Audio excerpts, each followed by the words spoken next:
Hi நண்பர்களே, நலம் 360 சேனலுக்கு உங்களை அன்போடு வரவேற்கிறேன். இன்றைக்கி நம்ம வீடியோவில் எதை பற்றி பேச போகிறோன்னா, ஏலக்காய்.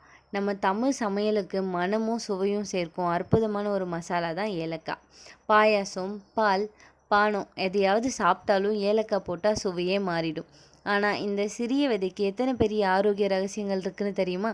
அதை தெரிஞ்சுக்கிறதுக்கு முன்னாடி நலம் 360 சேனலை சப்ஸ்கிரைப் பண்ணாதவங்க சப்ஸ்கிரைப் பண்ணிக்கோங்க.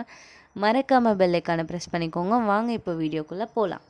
மசாலாவின் ராணின்னு அழைக்கப்படுறது தான் ஏலக்காய்.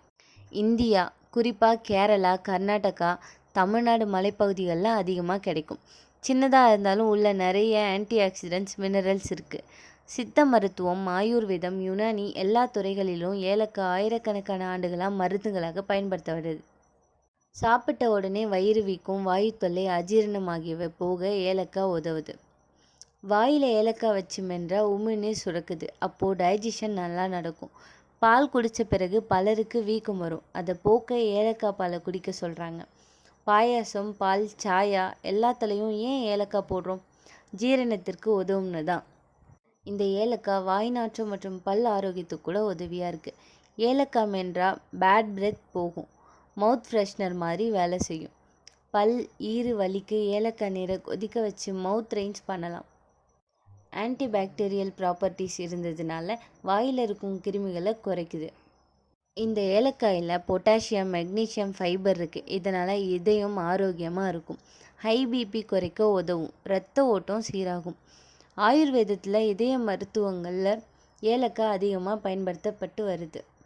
சளி, இருமல், ஜுரம், மூச்சு திணறல் வந்தால் ஏலக்காய் அருந்தினால் நிவாரணம் கிடைக்கும்னு சொல்கிறாங்க. சூடான பால் அல்லது கஷாயத்தில் ஏலக்காய் போடுறது சளியை கரைக்க உதவும். பிரான்சோடிலேட்டர் ப்ராப்பர்ட்டிஸ் மூச்சு குழாய் திறக்க உதவும். ஆஸ்துமா, பிரான்சிட்ஸ் உள்ளவர்களுக்கு ட்ரெடிஷ்னல் ரெமடியாக பயன்படுத்துகிறாங்க.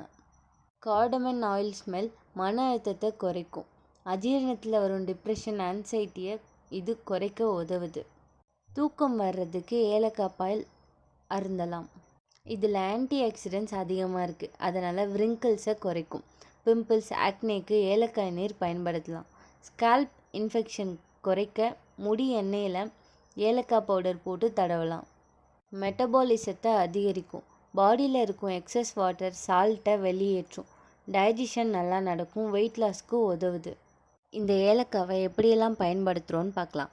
பால், சாயா, காஃபியில் போடலாம். பாயாசம், கீரை, பிரியாணி போன்ற சாப்பாடுகளில் மணத்துக்கும் ஆரோக்கியத்துக்கும் போடலாம். காலையில் பல் தேய்த்து முடித்ததும் வாயில் ஒரு ஏலக்காய் வச்சா நாள் முழுக்க ஃப்ரெஷ்ஷாக இருக்கும். யாரெல்லாம் இதை கவனமாக பயன்படுத்தணும்? அதிக அளவுக்கு சாப்பிடக்கூடாது. கிட்னி ஸ்டோன் உள்ளவர்களுக்கு அளவோடு மட்டும் எடுத்துக்கொள்ளணும். அலர்ஜி உள்ளவர்கள் தவிர்த்திடலாம். அப்புறம் என்ன நண்பர்களே, இவ்வளோ சிறிய ஏலக்காய் நமக்கு எவ்வளோ பெரிய பலன்களை கொடுக்குது பாருங்கள். இன்னைக்கிலேருந்து சுவைக்காக மட்டும் இல்லாமல் ஆரோக்கியத்துக்காகவும் ஏலக்காயை பயன்படுத்துங்க. இயற்கை நமக்கு கொடுத்த அற்புத மருந்து மதித்து தினசரி வாழ்க்கையில் சேர்ப்போம். இந்த வீடியோ உங்களுக்கு பிடிச்சிருந்துச்சுன்னா லைக் பண்ணுங்கள், ஷேர் பண்ணுங்கள், நம்ம சேனலை சப்ஸ்கிரைப் பண்ணுங்கள். பை.